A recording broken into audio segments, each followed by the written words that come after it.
Good afternoon to all the good viewers of this program who are watching us on a weekly basis or are watching us for the very first time. Let us start with sharing the link of this live program in our Telegram. This way I can see it, and anybody else who wants to see it live can have access to it. And together we can view the program. And if any problems arise for you, I can solve that problem for you right away. And while we're at it, we're going to say good afternoon to all the good people who are part of our subscribers who are going to be texting during this program. Let us start with sharing the page that we need to share with you so that we can follow where we left off last week and see what we can learn about Musa al-Kazim, the sadistic serial killer, this week. After all, this is part 12, and we've done 11 parts so far, and we have a lot to understand.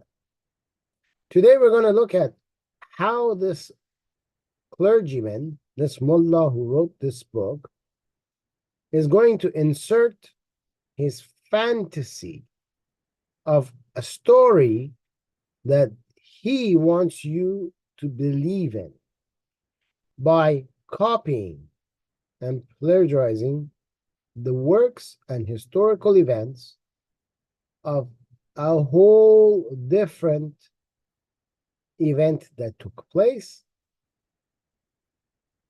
He will edit out some names and insert other names in, and then he will add to it some fantasies of his without thinking about how that story is going to move forward. He writes it sentence as sentence goes by without a thought process of how that story is supposed to take place. Meaning, he sucks at telling a story, because anyone who's an author knows when you want to tell a story, you want to think of the end of that story. And before thinking of the end of that story, you want to think about who are in this story and how did they get to the end of the story. Once you have the ending, you come up with the stuff that's in the middle, the filler. And by finding the filler, you will make your story. He didn't do that. We're going to show it to you. So remember, the last time we spoke, we were up here when Abu al-Suraya decided to go and talk to the people of the town of Zaydia, and he asked them to stand up, join him. He wanted a bigger army. He had a bribe. He got paid. Remember, he got paid to be part of somebody else's army. Then he didn't want to be part of that guy's army. Then he did want to be that guy's army. You remember back and forth that he went, and then he decided he was going to go and visit the tomb of Hussein. And then he came over here and he told these people, well, you have to support me in what I'm doing. So that's where we left off. So now we are at this paragraph over here. I will highlight it for you so you all will see it, okay? We're in that paragraph. Soon you will have it on your screen as well, highlighted. During this paragraph, you can see, he says, if there is anyone of the Zaydiyah, let him rise. So some people rose and came to him.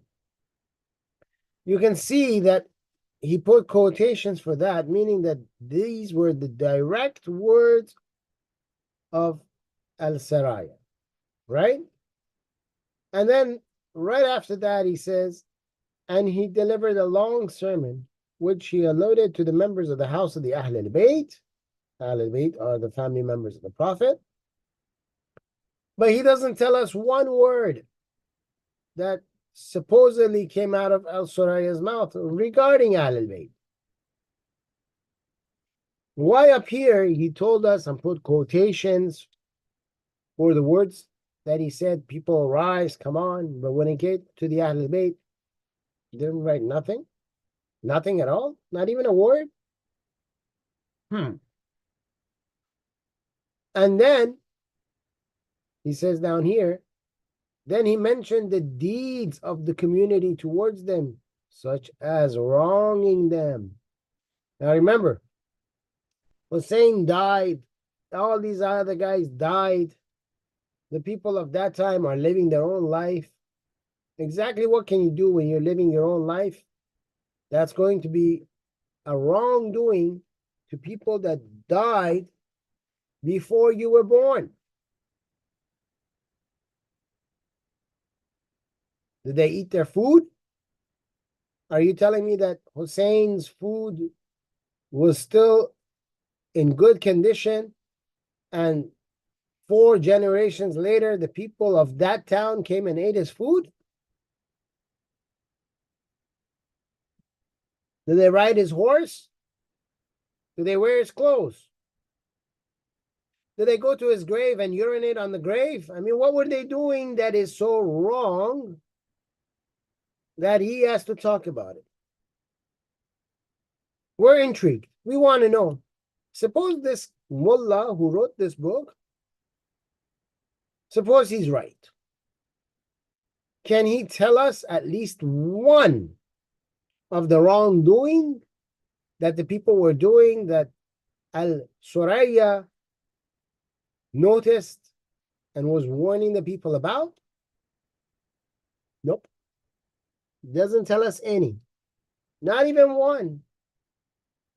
Pointing to himself as the writer that he's lying. Because as a writer, above in the top portion of the paragraph, he put quotations when he's asking for people to rise up and become part of his army. But in the rest of this paragraph, we see no words about the Ahlul Bayt. We see no wrongdoings. It doesn't teach us anything. If he at least said what was the wrongdoing, maybe we can stop ourselves today from doing whatever it is that's wrong. But there was nothing said, which means it's all a lie. Then he mentioned al-Hussein. Al-Suraya now is talking about Hussein. Pay very good attention to this paragraph, okay? This paragraph. Because in this paragraph, that soon will be highlighted for you, that I've highlighted, we're going to learn more about how this guy lies. Not only does he lie, he doesn't know anything about history from what he wrote. But he does know history. The reason why he wrote this next paragraph is only because in the back of his mind,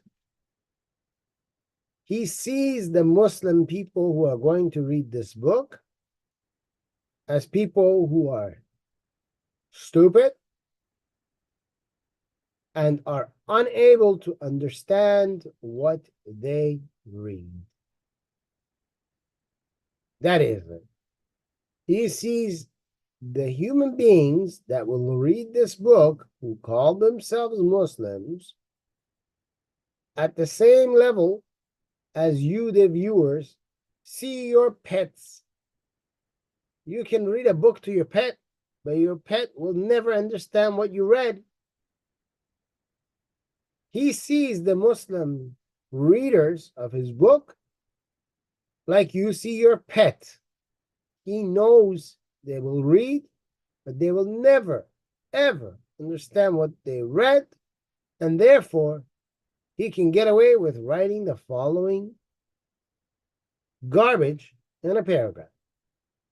As you know, I will say the words that need to be said at the right time that they need to be said, because that's the only way I can teach you this religion and be fair in what I'm teaching you.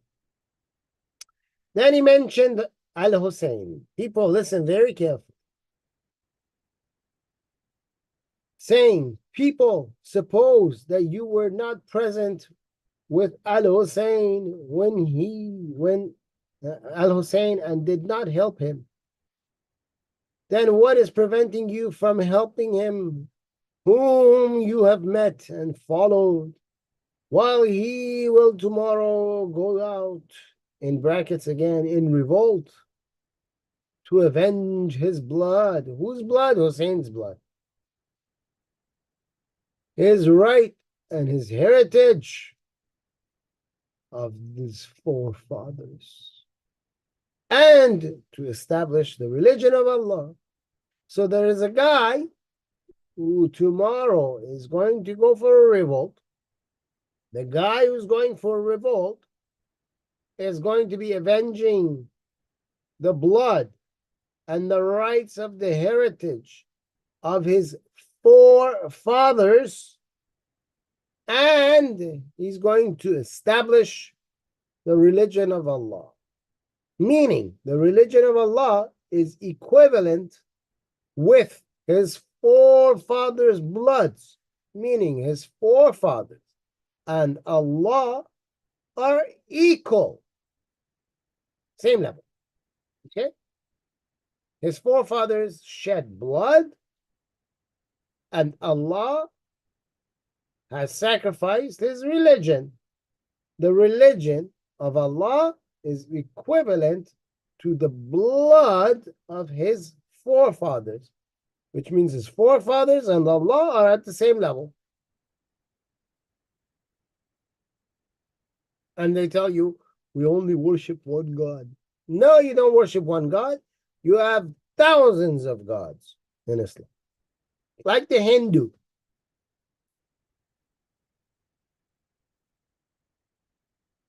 Also, now we have a question. Big question. Who spilled the blood of Hussein? If you ask anybody this question who knows history, ask any Muslim who knows history, Shia or Sunni, which person sent an army out to kill Hussein?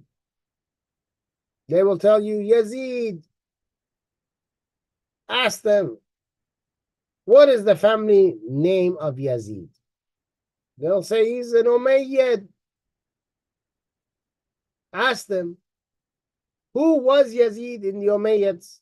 He was the leader of the whole entire empire.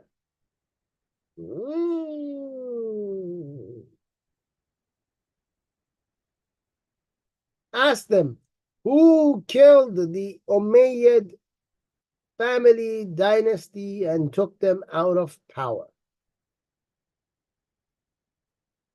They will tell you the Abbasid dynasty.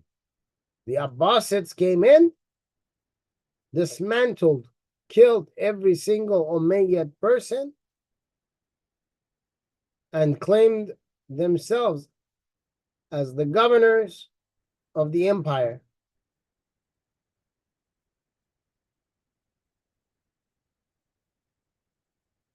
The man who's supposedly going to rise up and take revenge for the blood of his forefathers, and he wants to establish the religion of Allah, he's doing it against who exactly? He's not doing it against the Umayyads who spilt the blood of Hussein. Abbasids did that.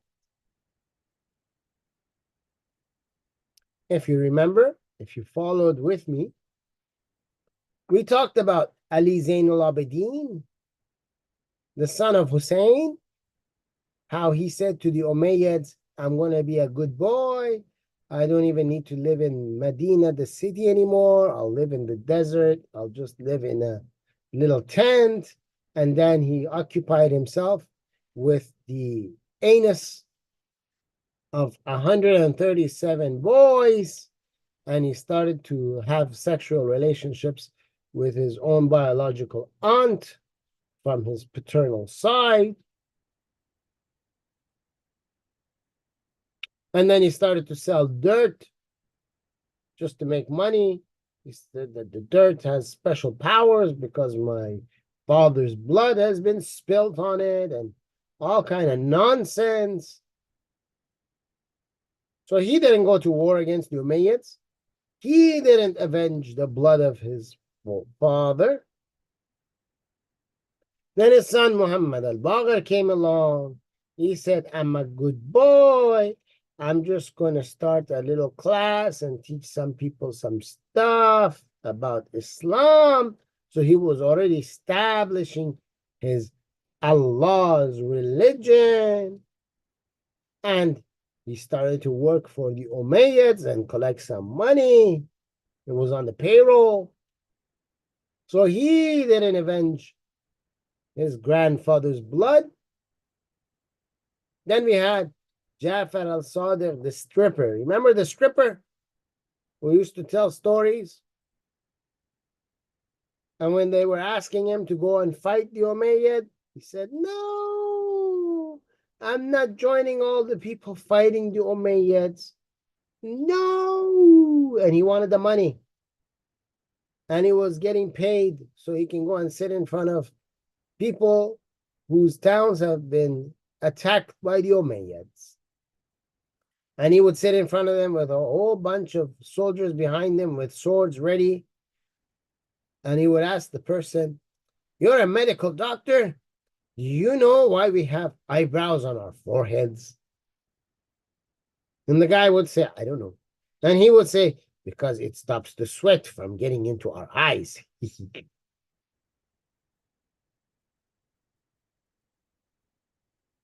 And then the poor doctor would have to look behind this guy, all those guys with the swords and everything. He would say, you're right, you're right. And he would say, now you have to become a Muslim because I showed you what's in your medical science books. And the poor guy would look behind this guy and see all those guys with the swords and the daggers. And he would say, okay, I will become Muslim so I don't die, you know. Say, okay, whatever you say. So Ja'far al-Sadiq, the stripper, he apparently didn't avenge his great-grandfather's blood. But during his time, the Abbasids, who are the uncle of the Prophet of Islam, the man you know by the name of Qatam, which means human feces, we have to make sure you know this, because his title was Muhammad. That's a title. He called himself the praised one. He's the praised one, you know.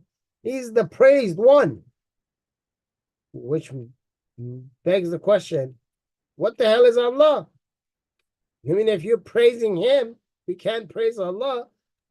Because you're supposed to be praising Allah, but now you're going to praise him. So who's praised to? Allah is praised to?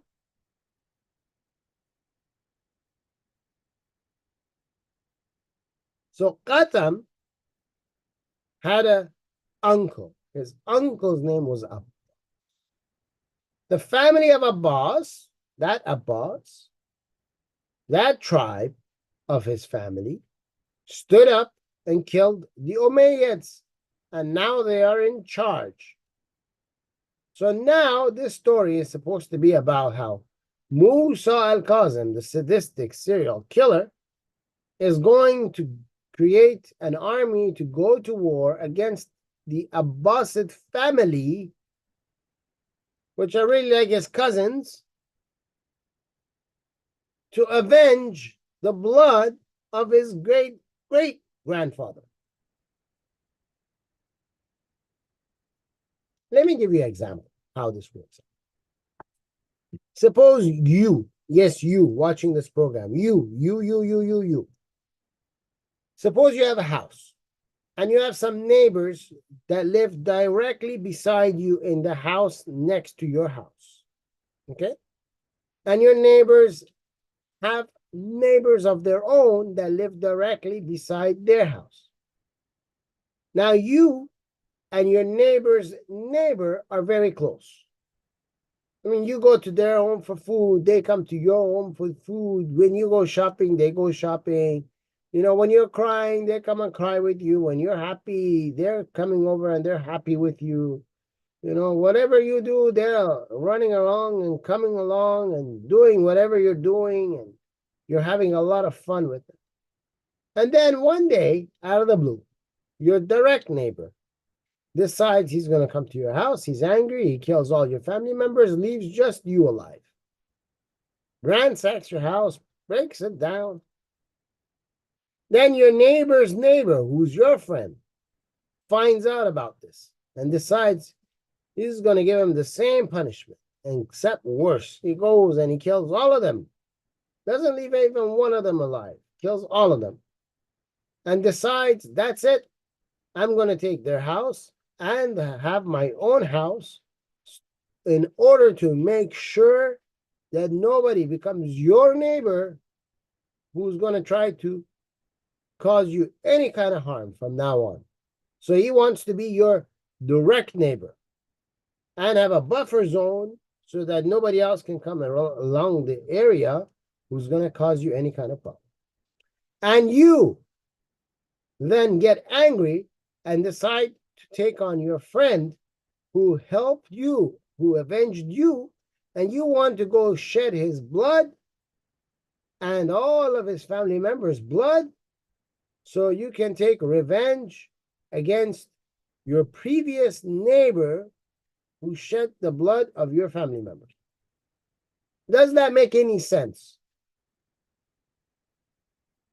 I can guarantee you, most of you listening to this, if you're not on any kind of drugs, you're all going to say, no, that makes no sense. But that is in fact what is happening. And that is what this guy is asking for. So the question that I have is, when he said this to the people, was there not even one person to ask this Al-Suraya character, hey, when you say that someone's going to stand up to avenge the blood that was shed, the blood of Hussein, and they want to establish the religion of Allah, how are they going to do it? Because the Bani Umayyads are already dead. Then why would they do it against the Abbasids who killed the Bani Umayyads? And they won't ask them. Everybody right now is a Muslim. And they wouldn't ask him. This guy, Musa, who's supposed to stand up and do all of this, wasn't his father and his grandfather already teaching this established religion of Allah in Medina? Huh? Didn't the same Shia Muslims tell us Jafar al-Sadiq, the stripper, on an every daily basis, he had 100,000 students sitting to learn from him? And he's supposedly the father of all sciences. Like every science you know today came from this.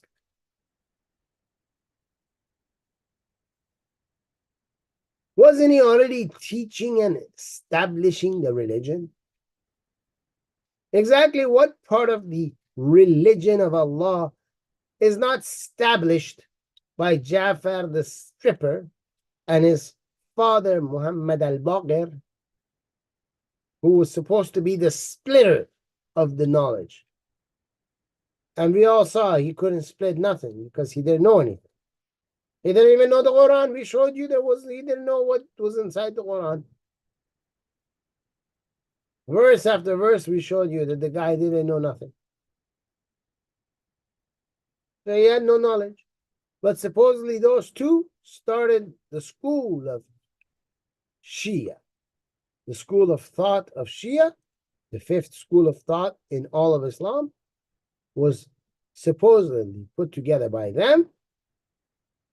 But here is their son, who says he has to establish the religion of Allah, because apparently his father and his grandfather didn't establish nothing. They forget what they said in their 2 previous books.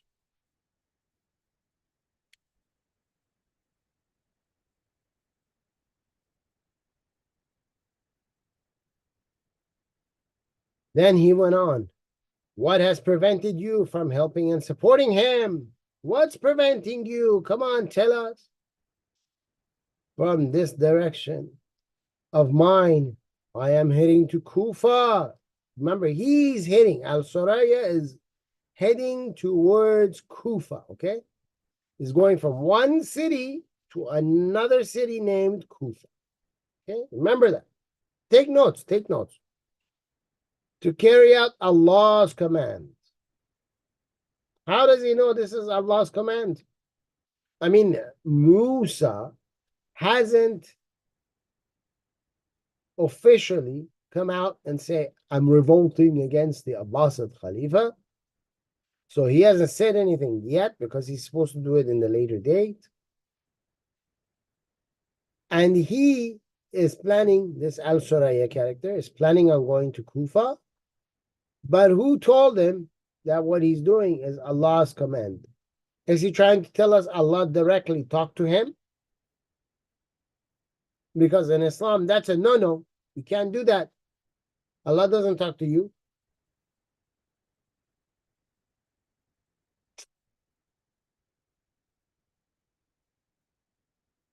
To defend his religion. He's going to defend Allah's religion. I thought Musa was going to establish the religion. So is Musa the guy who's going to come and establish the religion? Or is it Al-Suraya? This guy didn't think before he wrote. And to help the members of the Ahl al-Bayt, the household of the Ahl al-Bayt. If you intend to go, then follow me. Abu al-Suraya took his troops and headed to Kufa. Okay, so now he's riding his way to Kufa. As for Muhammad, his friend, he declared a revolt on the day on which Abu al-Suraya had agreed. So on the day when Abu al-Suraya started saying all these sermons of his, Muhammad, he decided, I'm with you, man, I'm with you. He gave him his allegiance and said, you know what? He did one of these things to his clothes and said, you know what?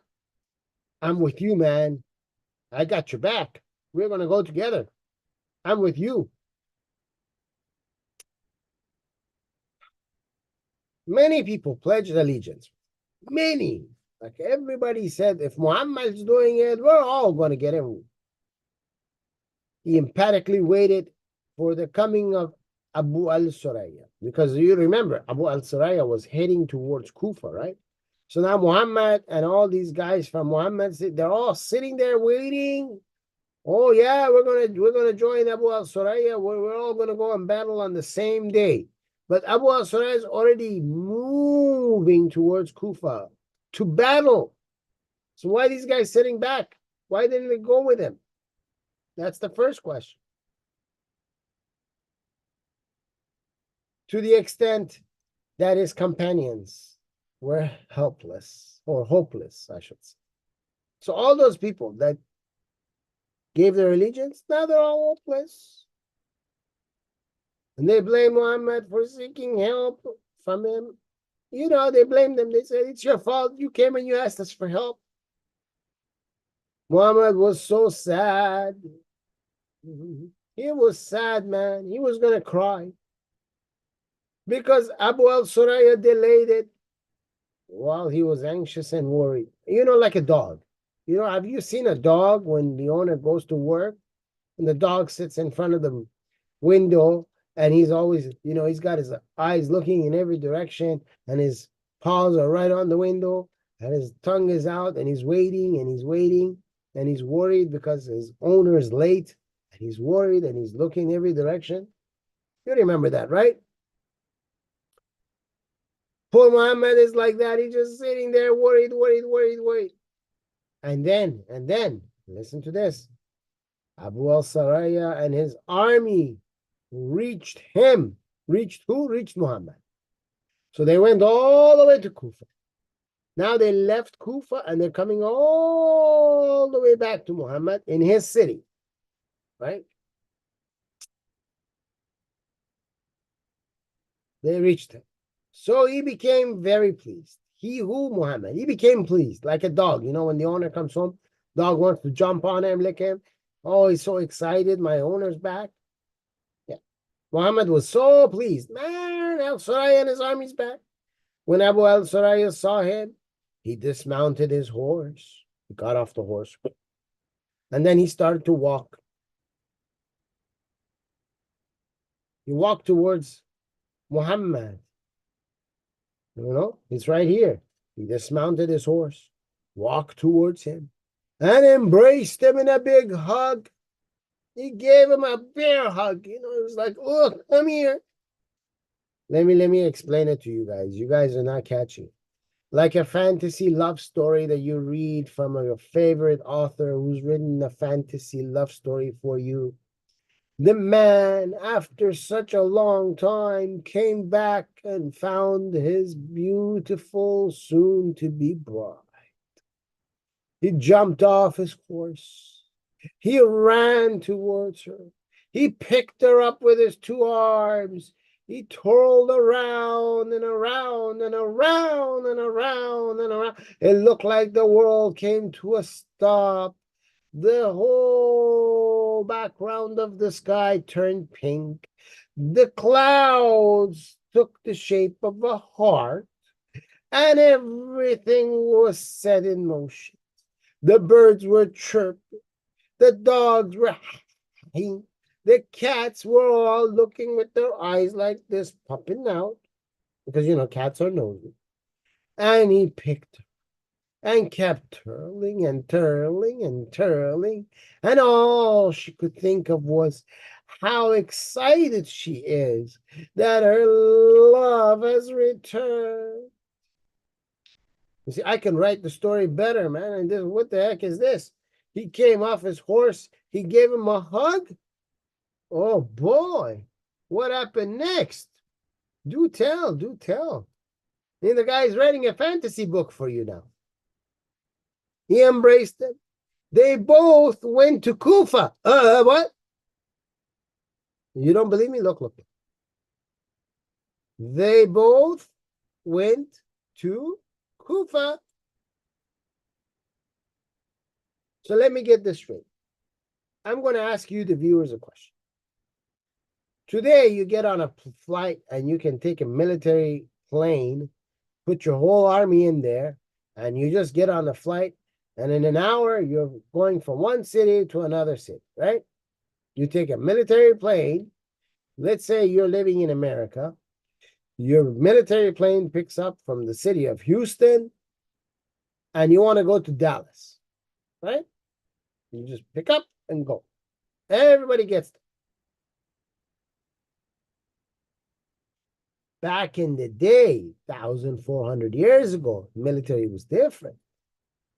You know, back then, when you had an army, your army wasn't just your warriors.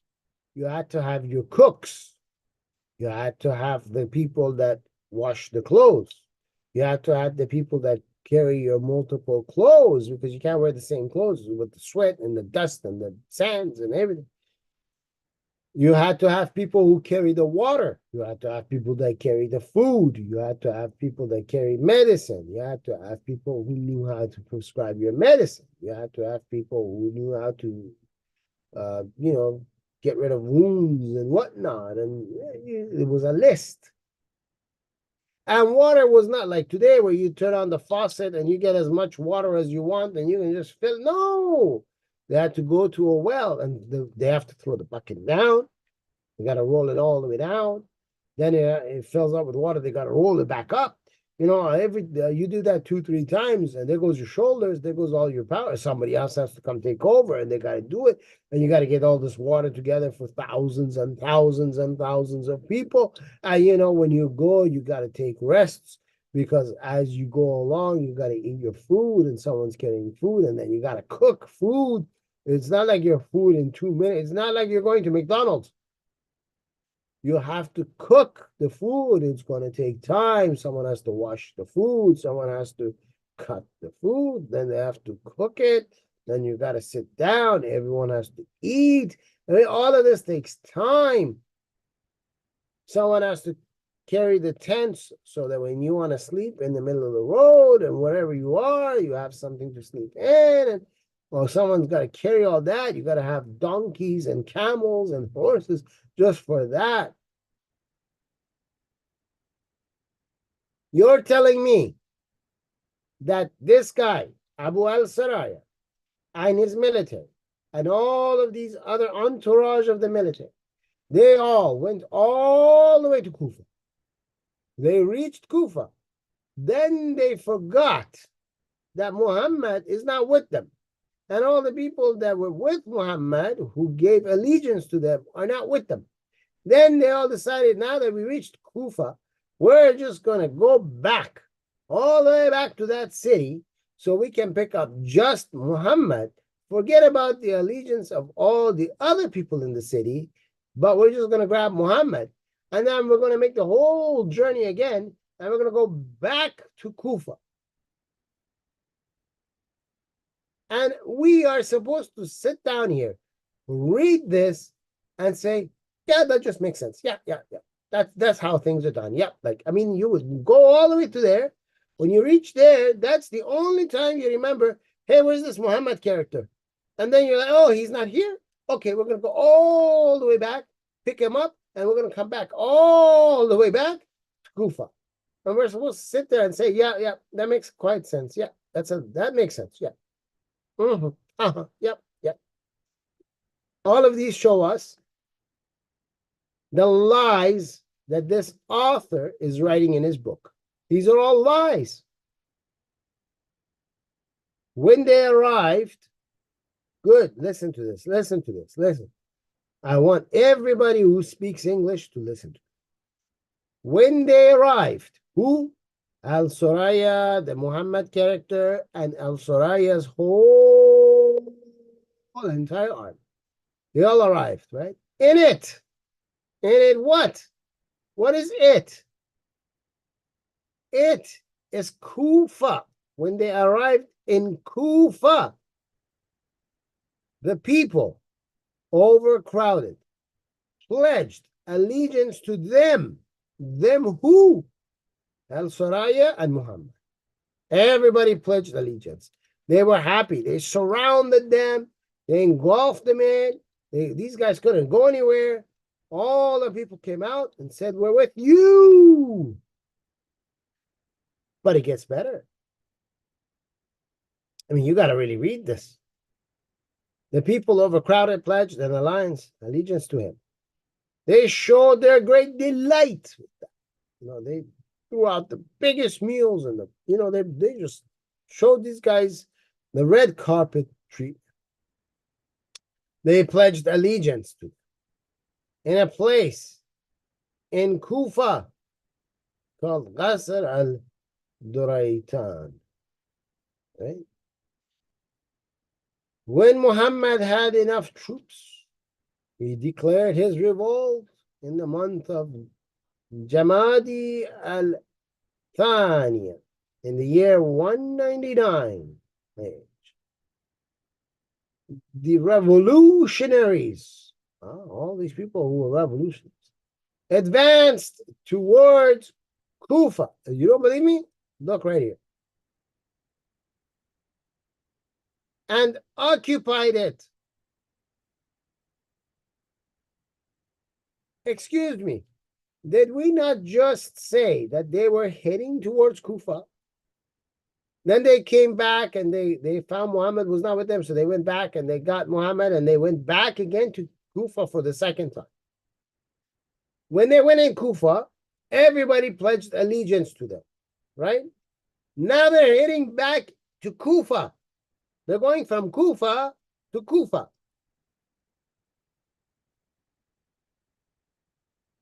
It's like they came to Houston. Everybody in Houston said, we are with you. And now they and the people living in Houston are all going to Houston.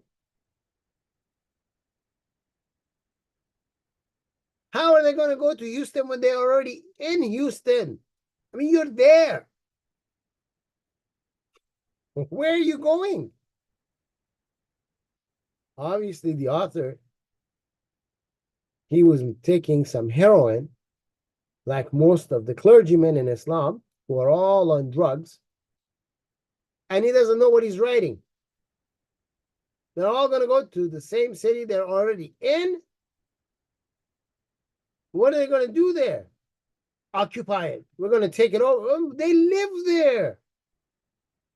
All the people that just showed you the great time, all the people that said we're with you, they live there.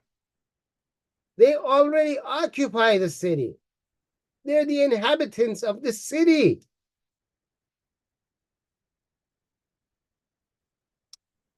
They attacked its governor, al-Fadi bin Isa, confiscated his possessions in his palace.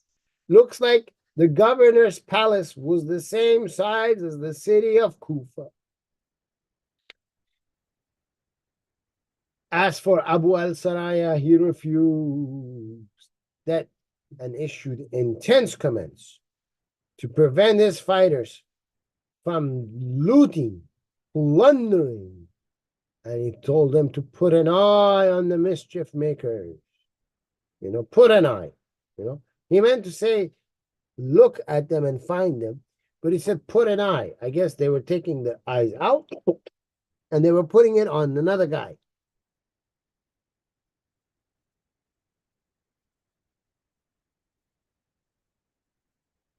Meanwhile, he ordered them to return all the looted things to their owners. Excuse me, they attacked the governor.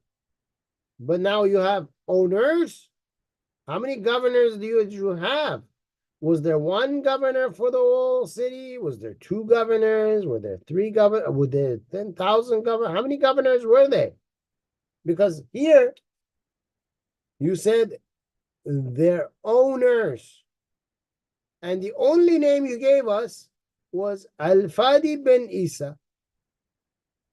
And you said he was governor. You didn't say there were governors. You said governor. There's one guy, al-Fadi, and you attacked his house. You're looting his house. But then you're telling us that this al-Saraya character ordered that everything be returned to their owners, which means you attacked more than one guy. So was it one guy or was it more than one guy? This guy needs to sit down and explain it. But as I told you, he can write all this because he assumes his readers are all Muslim. And the Muslim has no brain. He can't understand. And he has no knowledge. And he will not think. He'll just read and go for the sake of wasting his time. So he will never understand. That is the assumption of the writer.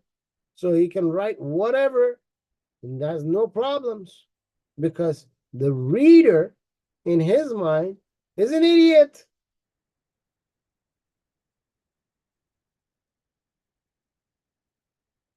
Now, Muslims, if I have your attention, let's see what other lies he tells you. Al-Fadl bin Isa turned back in flight. A second ago, he told you that Al-Fadl was confiscated. They attacked, confiscated, took his possessions. Meaning the guy, you have him under your control. He's your prisoner at this point. You attacked his house, his palace. You invaded it. You came inside. You have your swords at his neck, like this. The guy's like, I give up, I give up. You tied him up. Because you're not going to let your prisoner loose like, hey, just do whatever you like. Whenever anybody takes prisoners, you tie up your prisoners. You lock them up in a cell, in a room, in a place. They can't get out of there. You've put people beside the door of that place to stand guard, make sure he can't get out. How is it that this guy who you've got and your whole army is there, everybody in that city is there, you have that special Muhammad guy with you too, you have everybody there. How is it this guy's going to escape? You tell me. But apparently, he did so, you know. He turned his back and he ran away in flight. So, the affair of Abu al-Suraya became strong. Man, he became strong. I'm going to remind you of a story. I know a guy. I know a guy. I know a guy. You don't know him. I know him. There is a guy. There's a secret between me and you guys. I mean, make sure you don't tell anybody else, okay? Only the viewers of this program can know the story. There is a guy. He's a normal sized guy. But when he gets mad, he grows, becomes big. He turns green. His clothes rip. And then he goes out of control. He's a good guy, though. He's a good guy. But at that point in time, don't fight with this guy because you'll get him more mad. And the madder he gets, the bigger and the more powerful he gets. And man, you don't want to fight the guy when he gets powerful. Okay? Don't call him a green guy. I mean, he's got a name. Okay? He's got a name.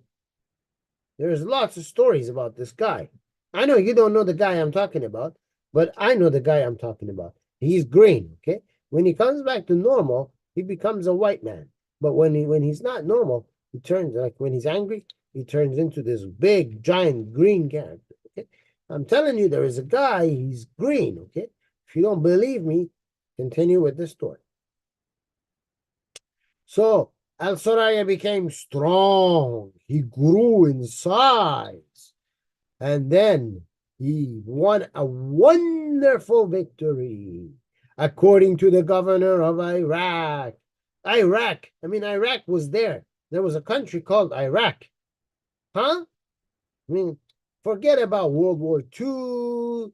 Forget about the English and the French who sat down and carved parts of Iran out of Iran and made it into Iraq and Saudi and Kuwait and Bahrain and UAE and Oman and Yemen and Syria and Jordan and Lebanon and Israel. Forget about all these countries that formed in that area after World War II. Forget about the fact that all of that was Iranian land,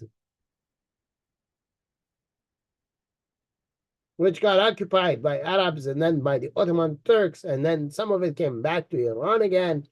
Forget about all that. Forget about everything.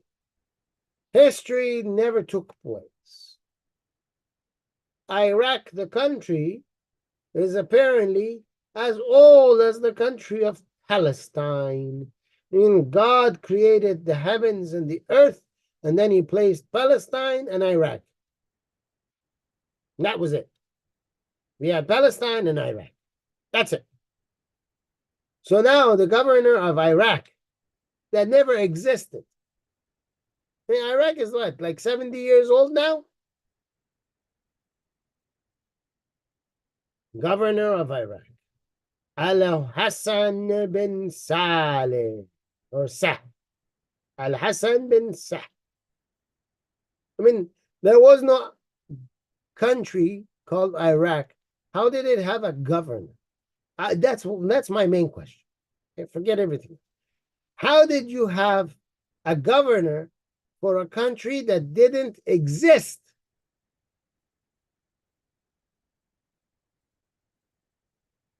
In your story.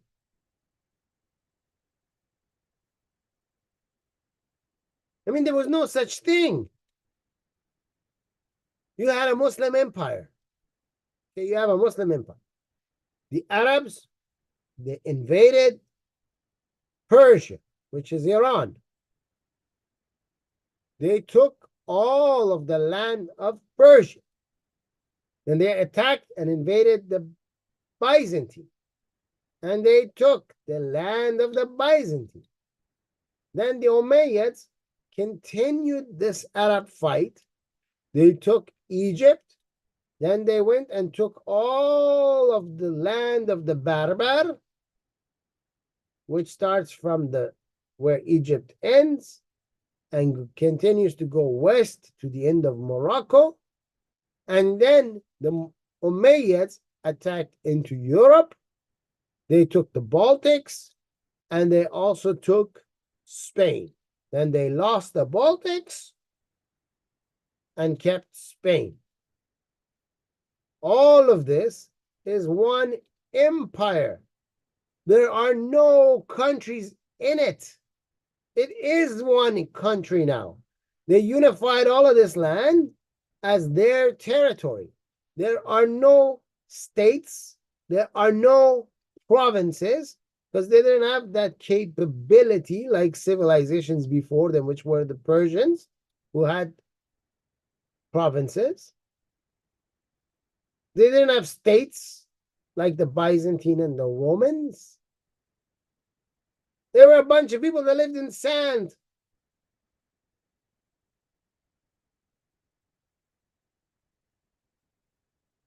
Where did the country of Iraq come from inside this gigantic empire? The governor of Iraq sent 3,000 horsemen. Man, 3,000. Ooh. A country that didn't exist had a governor, and he had an army. I mean, I'm still wondering, where did this Iraq come from? It's called the Islamic Ummah, the Islamic community. They didn't even have a name for their country. They just had a territory that a bunch of Arabs were ruling over. Arabs who didn't even know that books are for reading.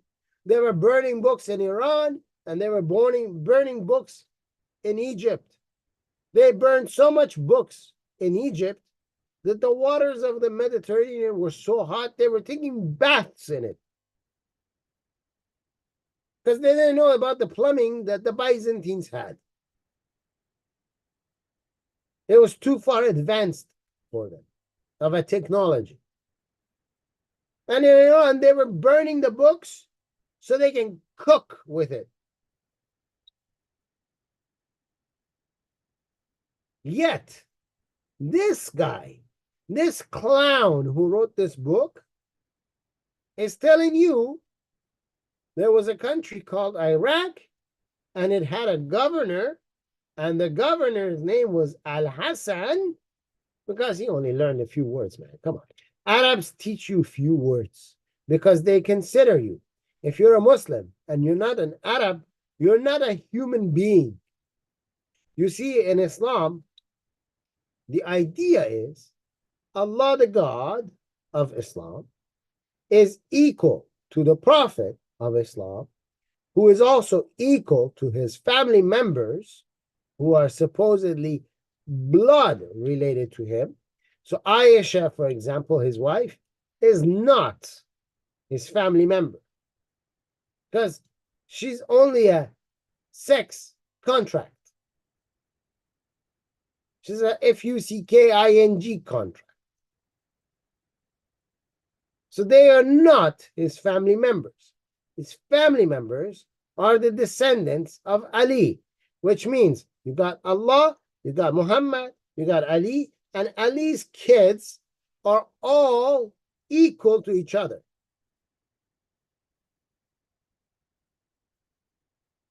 Then, underneath them, you have the Arabs.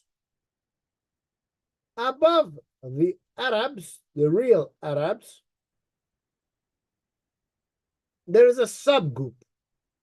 This subgroup is below Allah and those who are with Allah, equal to each other, but they are above the Arab people. They're the Islamic clergy who are of Arab descent. Below the Arabs, we have animals that are in the shape of humans, who are supposedly people who are Muslim, like people of Iran, Afghanistan, Pakistan, Indonesia, Malaysia, Singapore, and everywhere else.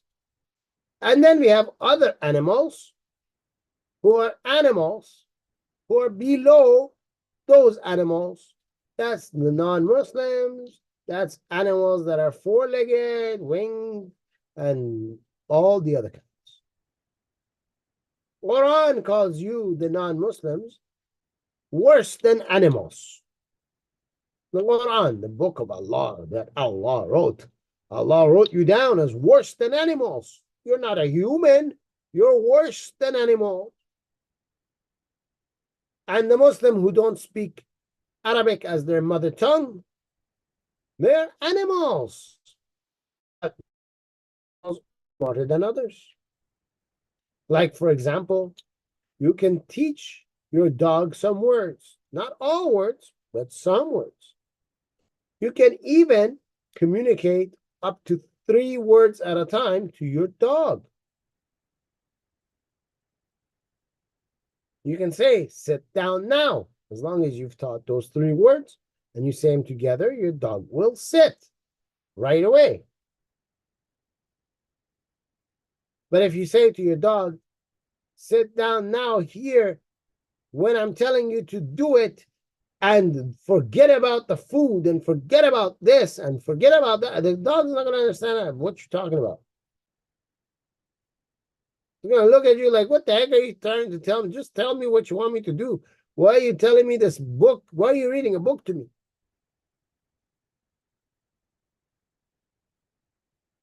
Hence, when it comes to Muslims, the Arabs teach the Muslims few words. And those few words, they will repeat it to you over and over and over. And these guys, between the animal level and the Arab people who are supposedly human, we also have a subdivision. That subdivision is the clergymen who are not Arab speakers. They are the subdivision. They're half and half.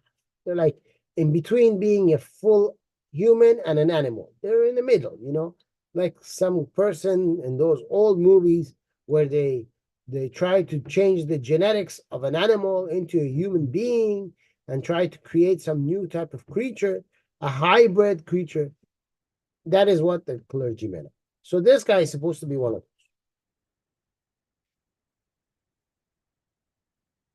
And ladies and gentlemen, what happened? They taught these animals who are Muslims, who are not Arab descent, some words. They taught them. For example, I'm going to give you a good example. If you ask a Shia Muslim who's of Arabic descent, meaning they're an Arab, their first language, their mother language is Arabic, when they go to the nights of Ashura and they reach the night of the children of Hussein, his youngest child, the infant, his name for the Arabs is Abdullah. When they want to mourn for his death, they talk about Abdullah, and Abdullah got hit by an arrow that had 3 heads that's used for hunting wild animals. Wild animals in the city of, for example, Mecca, where it's all sand and little rocks and there's nothing else. I mean, there's no grass, no trees, not even a bush, not even a flower, nothing. But there's wild animals. What are they eating? Nobody. But they use the bow and arrow with the 3-headed arrow that will cut right through the neck of the animal when they shoot it. And you know, Arabs in that area, they're perfect shooters, man. If they were in the Olympics, they'd win gold. Don't look at why they don't win gold now in the shooting range and whatnot. You know, but we're talking, forget about today. Forget about today. I mean, we're talking about back then, right? So they were shooting in the middle of a desert at wild animals. I mean, the buffalo was not in Africa.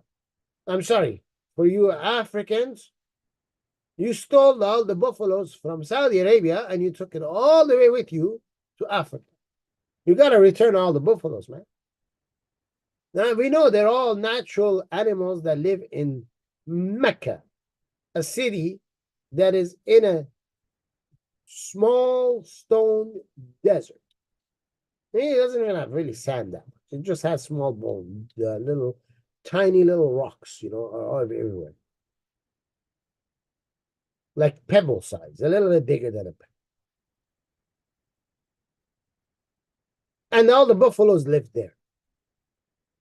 I'm telling you, man, you can't trust these Africans. They stole all the buffaloes. All of them. They didn't even leave one. Telling you, man. Tell these Africans they got to return all the buffaloes. They even stole the hippopotamus. I mean, the hippo, he never lived in the water. He was living on top of the caves. The caves in Mecca, man. They stole them all. They forced them into the rivers. Those Africans, I'm telling you. Believe it. You know, everything used to be in Mecca. Everything. The Americans came and they stole the bald eagle and they took him to America and they said he's an endangered species. We're going to keep. You know why he's endangered? He's not living in Mecca. If he was living in Mecca, he'd be thriving right now. I mean, everything lived there. All the hunters used to be there, you know. If you wanted to shoot a lion, you got it right. You have to go to Mecca. But those Africans, they stole the lions too. And never mind that each lion is like 500 pounds and the males that we're talking about, you know.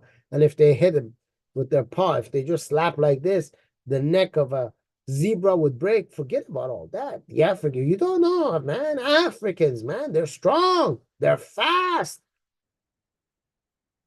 They just picked up the lion with their hand like this. They just grabbed the whole lion and they just took him up, lifted him in the air, and the poor lion was like, what's going on? And they just ran.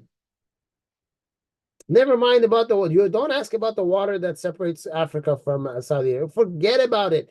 Forget about the Red Sea, man. Africans, you don't know. They jump from this side of land to the other side. They just jump over the whole entire water. You don't know, man. Come on. Everything used to be in Mecca. Okay, everything. These guys were great, man. Anyway, back to the real story. Abdullah got cut. His neck got cut, okay? He got cut by this three-headed arrow. But when it gets to the rest of the Shias around the world, Iran, Afghanistan, Pakistan, you know, all these Shias in the West, the name Abdullah changes to Ali Asghar. What? Yes. Because remember, the Muslims who are not Arabic descent are not human beings. Just like your dog that you teach a few words to, they teach a few words to the Muslim who's not Arab. And the Muslim who's not Arab can only say the same words he was taught.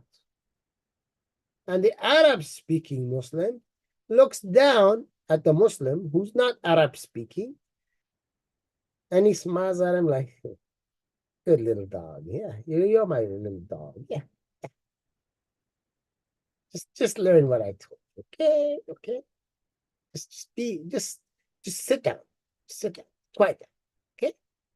That is why in an Arab country, they don't give you citizenship unless you're born from their own Arab family. You have to be born from, your mother has to be Arab. Like if you're from Saudi, and if somebody else is from Lebanon, the one from Lebanon, no matter how much shoy he says, you cannot go to Saudi Arabia and get citizenship.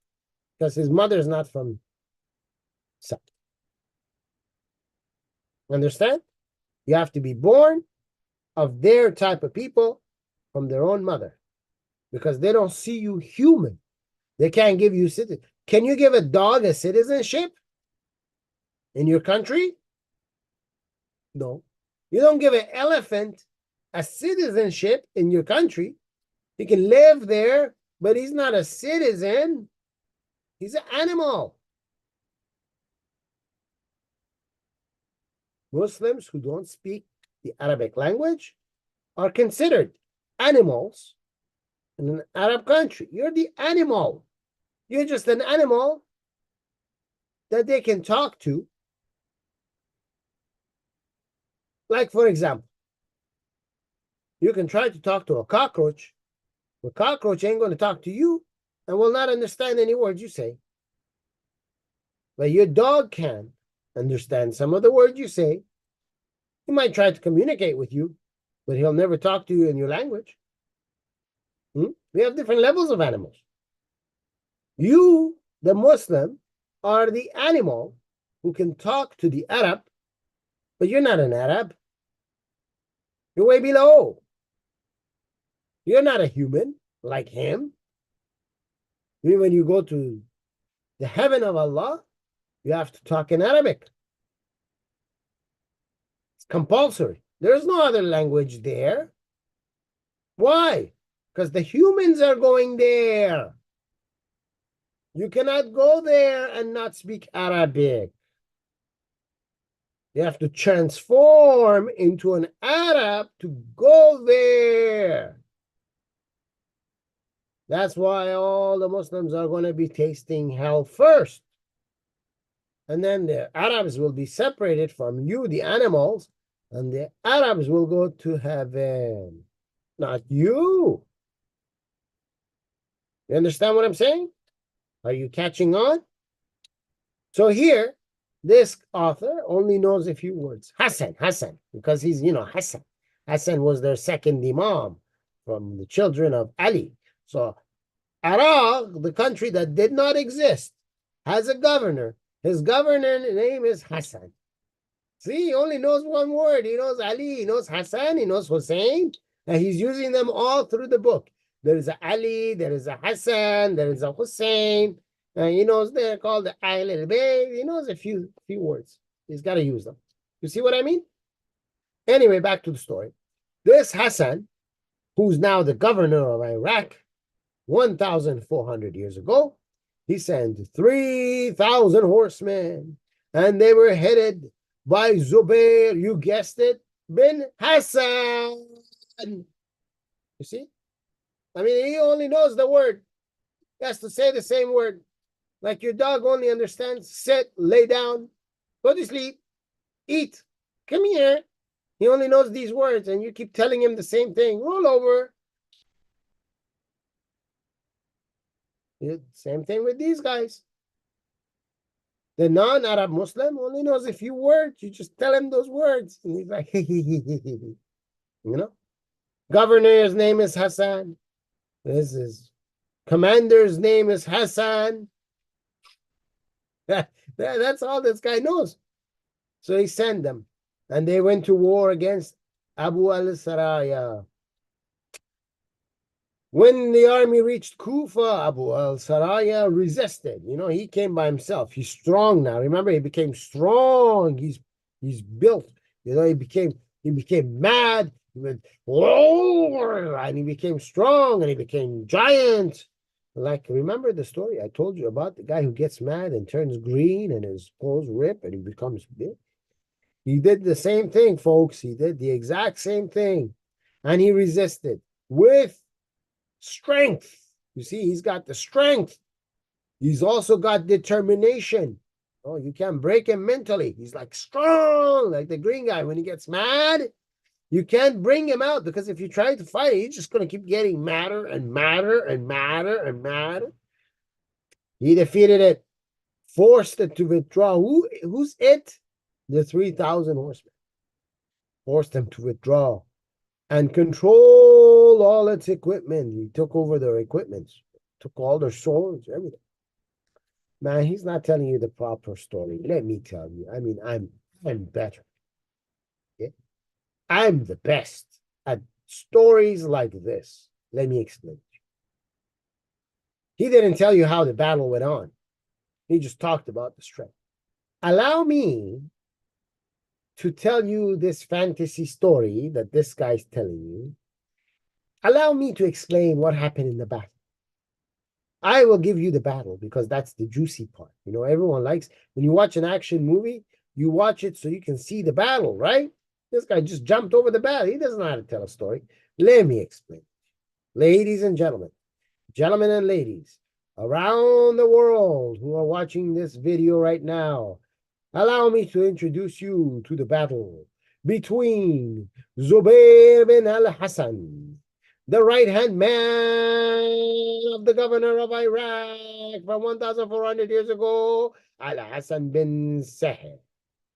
He sent 3,000 horsemen because, you know, they didn't have airplanes at the time. Come on. They came down. They were trampling the ground as they were going. And they came down. They had their horses. They had their swords. They had their spears. And they had everything. They came down. Their shields were packed, wrapped around their body. They came and they came and they came and they came. When they reached the place of battle, they saw a man 100 feet tall.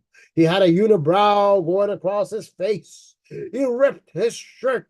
He showed them his muscles. His muscles had muscles, and his muscles had muscles. And they were all doing the da-ling, da-ling, da-ling, da-ling, da-ling, da-ling, da-ling, da-ling. And they saw this guy. He took a step. The ground trembled. He gave a slap.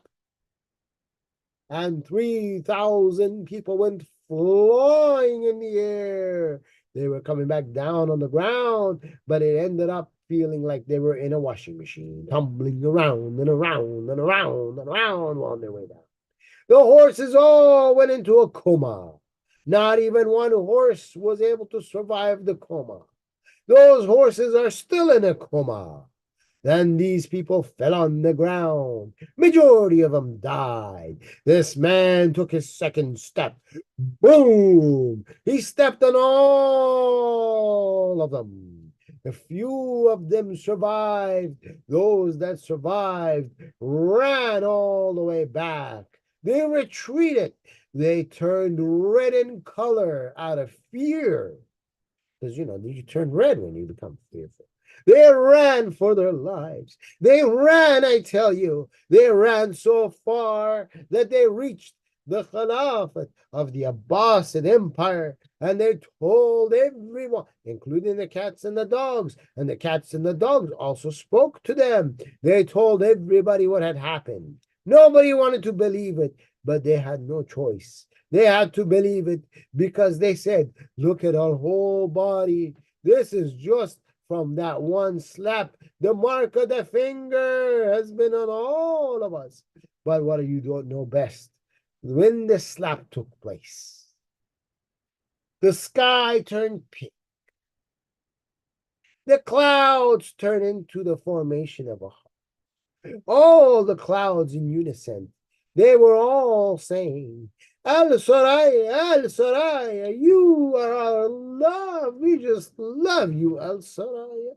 You're the champion of Allah. You defended that pure religion of Allah. They did a Donald Trump dance. That's where Donald Trump got this dance of his from. He got it from these giant clouds that had turned into the shape of a car. And then the ground was trembling so much from these two steps of Al-Zuraya that all the water from the four corners of the earth, because, you know, Islam tells you that the earth is flat. The water from all four corners of the earth came up and it splashed over these bodies, throwing them again in the air, bringing them down, like the song that says, throw your hands up in the air like you don't care. And they all came back down. Ladies and gentlemen, bring your popcorn, bring your chips, bring your Coca-Cola and your water and whatever you like.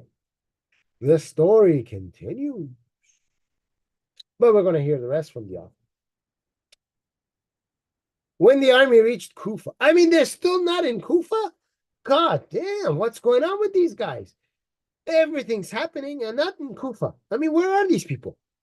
Abu al-Saraya resisted with the strength of a determination. He defeated the forces to withdraw, control all their equipments. It was afflicted, and the failure of the loss. Abu al-Saraya won the victory. His enemies were defeated. Fear and terror spread amongst the Abbasids, and they were sure that the revolt was successful. I mean, all the Abbasids, they heard about those few men that survived, and they said, man, if the governor of Iraq that didn't exist can't defeat this guy, who are we, man? I mean, that guy came from the future, you know? He was like that movie Back in the Future.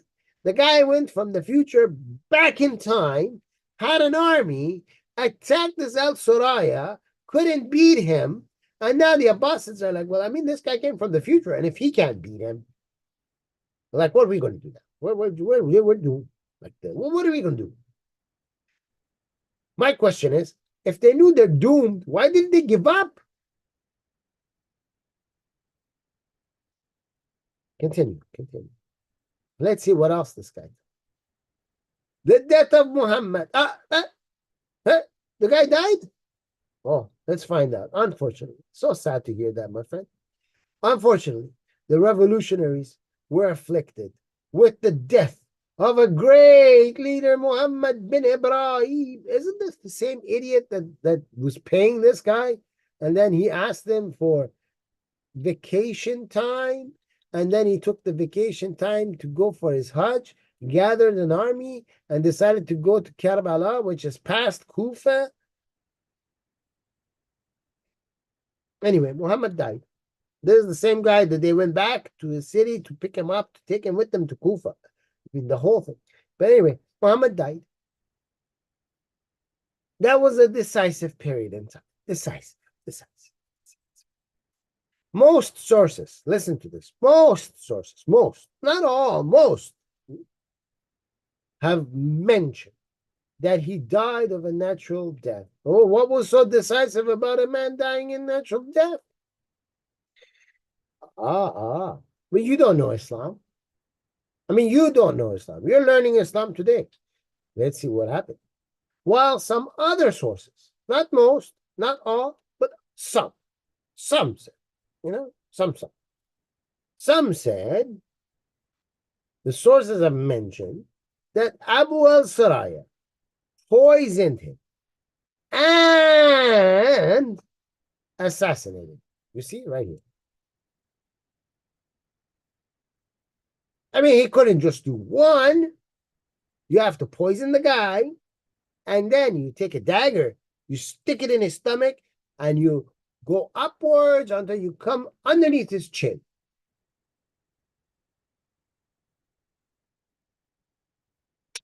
And he's your best friend?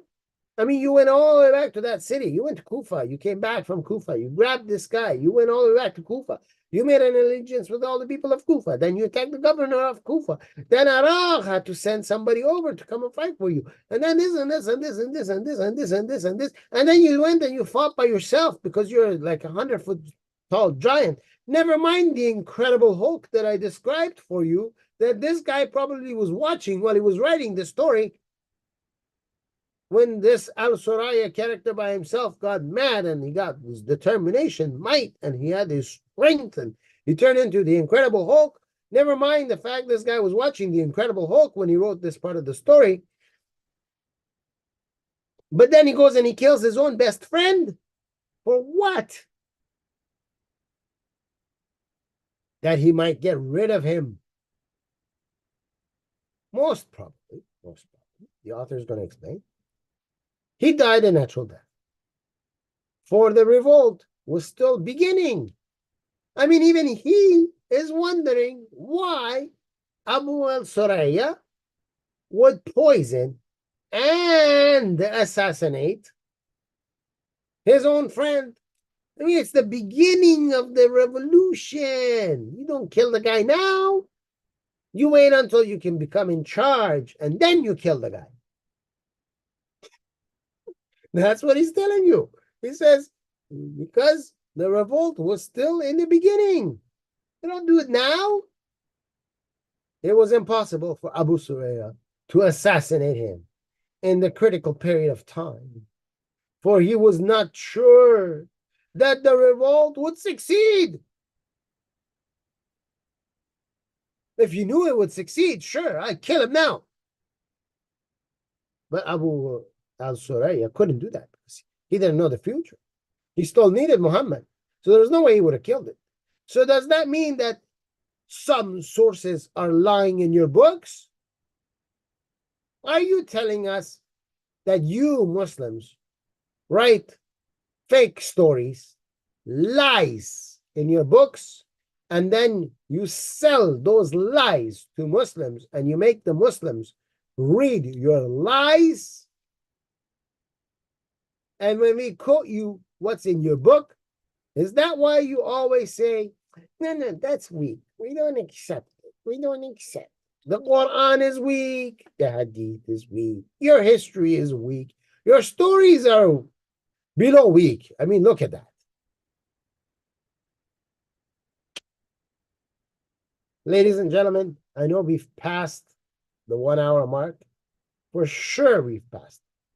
But I cannot go any further because this is where we stopped in the Persian language. Therefore, we will stop in the English language at the same place so that next week we can pick up in both languages at the same time, at the same place, at the same hour in the 13th part of the story.